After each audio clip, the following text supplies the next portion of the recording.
Good morning, student. In this lecture, we will be discussing what is the current situation in Karnataka. Few women, Muslim women, are not allowed to enter into the education institution because the latter is wearing hijab, and they are saying that we want to study while wearing a hijab in the education institution. And later, the education institution is saying that all the students are allowed to enter into education institution by wearing a uniform. Now the Article 25 of the Indian Constitution, already a writ petition has been filed in the Karnataka High Court, in which the prosecution has said that the Article 25 1A of the Indian Constitution says that freedom of consciousness and free profession, practice and propagation of religion subjected to public order, morality, health and other provision of this act. सो अगर इसको हम बिल्कुल साधारण words में बोलें तो हर एक individual व्यक्ति को राइट है कि वो कौन सी बिलीफ को, कौन से धर्म की प्रैक्टिस को मानना चाहता है, उसको प्रोपगेट करेगा। उसको मतलब अगर सिख आर वेयरिंग टर्बन्स, अगर कोई हिंदू हो तो तिलक लगा सकता है क्योंकि वो प्रैक्टिस है उसकी। तो हर बंदा फ्री है अपनी प्रैक्टिस को आगे लेके जाने से, प्रोपगेट करने का।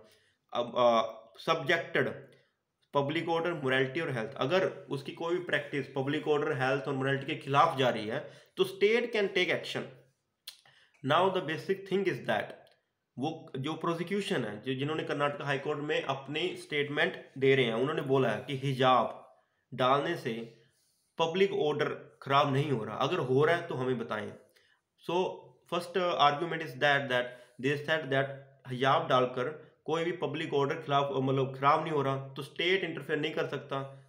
तो नेक्स्ट जो स्टेटमेंट है वो ये है कि right to wear comes under to right to privacy. हमें पता है कि राइट टू प्राइवेसी एक राइट है जो कि पुट्टा स्वामी केस में आया था, जो कि आर्टिकल 21 में प्रोटेक्टेड है। 21 आर्टिकल हम बोलता है कि राइट टू लाइफ में ही आ जाता है राइट टू प्राइवेसी। अब राइट टू वेयर, जो राइट टू वेयर, जो बंदे ने कुछ भी वेयर करना वो प्राइवेसी में ही आ जाता है। तो अगर आप किसी को बताओगे कि ये वेयर करके नहीं आना, तो आप you are working against the article of 21 of the Indian constitution. एक तो 25(1) आ गया, एक 21 आ गया। अब प्रोसिक्यूशन जो केस लड़ रहे हैं on behalf of that Muslim womens और मुस्लिम स्टूडेंट्स, उन्होंने बोला जो आर्टिकल 19 है 1, वो बोलता है freedom of speech and expression. तो उन्होंने इसको भी अपने मतलब केस बनाया है और बोल रहे हैं कि article 19(1), article 21, article 25 close 1A, ये जो राइट है ये पर्टिकुलर वुमेन्स के या पिटिशनर के वो हो रहे हैं, खराब हो रहे हैं। तो इसलिए स्टेट इसके खिलाफ एक्शन नहीं ले सकते। अब डिफेंडेंट भी तो कुछ बोलेगा ही। तो डिफेंडेंट ने बोला है कि जो एजुकेशन इंस्टीट्यूशन होते हैं उनकी एक खुद की ऑटोनॉमी है कि कौन सा यूनिफॉर्म वो मतलब बच्चों को चाहते हैं कि वो बच्चे डालकर आए। वो उसके बीच मतलब दखलबाजी नहीं कर सकते। They can't encroach into the workings of the education institution. और एजुकेशन इंस्टीट्यूशन यूनिफॉर्म लेके आ रहे हैं, that is equal for all, वो सभी के लिए सेम है। और इसमें पब्लिक इंटरेस्ट, हम इंडिविजुअल इंटरेस्ट है, जो आर्टिकल 25 है वो इंडिविजुअल इंटरेस्ट की बात कर रहा है। अब पब्लिक इंटरेस्ट के लिए एजुकेशन इंस्टीट्यूशन यूनिफॉर्म लेके आती है।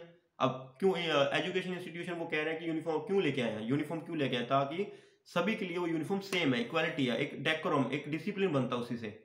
तो एक पब्लिक इंटरेस्ट है और एक इंडिविजुअल इंटरेस्ट है, वो जो बोलते हैं कि हम हिजाब डालकर आना चाहते हैं।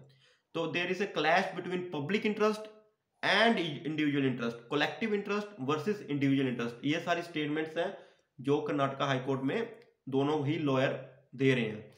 तो हम कुछ केस करेंगे। पहला तो हो गया कि वो कह रहे हैं कि ऑटोनॉमी है यूनिफॉर्म बना कॉलेज इंस्टीट्यूशन या एजुकेशन इंस्टीट्यूशन की, कि वो बताएंगे कि कौन सी यूनिफॉर्म लेके आने जाते हैं। और एक उन्होंने बोला individual interest versus public interest, और उसमें कोर्ट को पब्लिक इंटरेस्ट को ज्यादा देखना चाहिए rather than on seeing the individual interest. अब सेकंड टाइम और अदर साइड प्रोसिक्यूशन बोल रही हैं प्रोसिक्यूशन बोल रहे हैं कि हिजाब डालने से कोई पब्लिक ऑर्डर डिसऑर्डर नहीं हो रहा, और इससे कि आर्टिकल 25 टोटली क्या हो रहा है, खराब हो रहा है, रिस्ट्रिक्ट हो रहा है। 21 भी रिस्ट्रिक्ट हो रहा है और 19 भी रिस्ट्रिक्ट हो रहा है। तो क्लैश हो रहा है काफी। और इसमें हम दो केस पढ़ेंगे।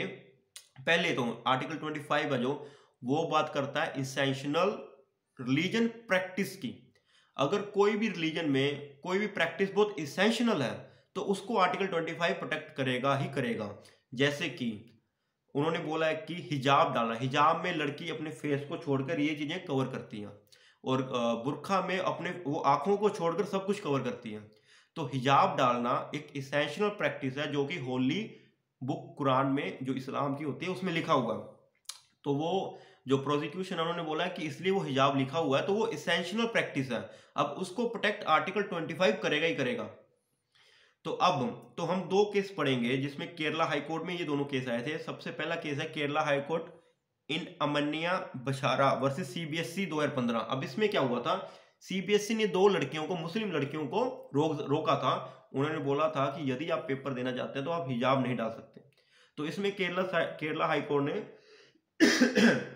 आर्टिकल 25 को ज्यादा we can say that favour किया था, नहीं फेवर नहीं दिया था कि इंपॉर्टेंस दी थी।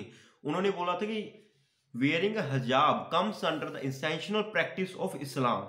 और सीबीएसई वो दो लड़कियों को रोक नहीं सकती, इसलिए वो दो लड़कियों ने वो पेपर दिया था। तो हम देख सकते हैं कि साफ आर्टिकल 25 को ज्यादा अहमियत मिली थी।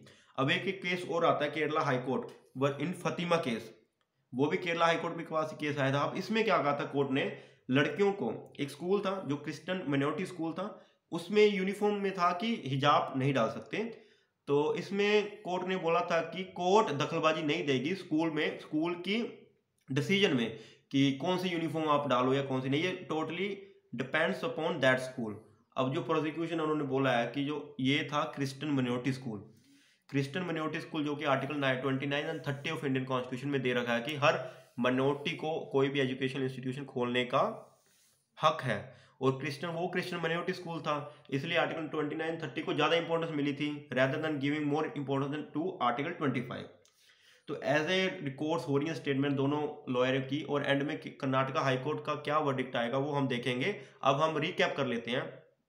हिजाब डाला हुआ है वो इसेंशियल रिलीजियस प्रैक्टिस में आता है जो कि आर्टिकल 25 में प्रोटेक्टेड है, और उससे कोई पब्लिक ऑर्डर डिसऑर्डर नहीं हो रहा। और उन्होंने बोला कि 21 है जो article right to wear comes under to right to privacy comes under right to life. Article 19(1) उसमें कह रहे हैं कि right to free speech and expression.